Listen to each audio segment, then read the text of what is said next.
Potato fry ആണ് ഉണ്ടാക്കാൻ പോകുന്നത്. അപ്പോൾ നമ്മളൊരു പൊട്ടോട്ടോ ഫ്രൈയുടെ ഒന്നെടുത്തിട്ടുണ്ട് കഴുകാൻ വേണ്ടിയിട്ടാണ്. അത് നമുക്ക് നന്നായിട്ടൊന്ന് കഴുകണം.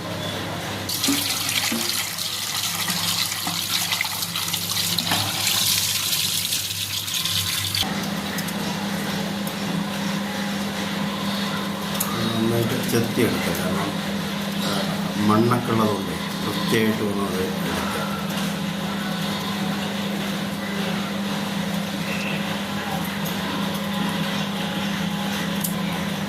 എന്നിട്ട് നമുക്കതിനെ ചെറുതായിട്ട് റൗണ്ടായിട്ട് കട്ട് ചെയ്യാം.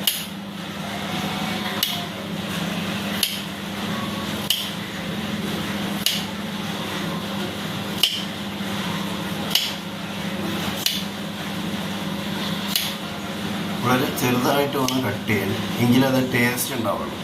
കട്ട് ചെയ്ത് കഴിഞ്ഞാൽ കഴിക്കാൻ നന്നായിരിക്കും. പെട്ടെന്ന് ഫ്രൈ ആവണമെങ്കിൽ വളരെ ചെറുതായിട്ടൊന്ന് ചെയ്യും.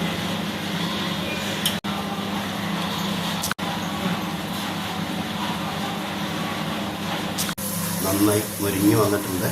നമുക്കതൊരു ബേസിലേക്ക് മാറ്റാം.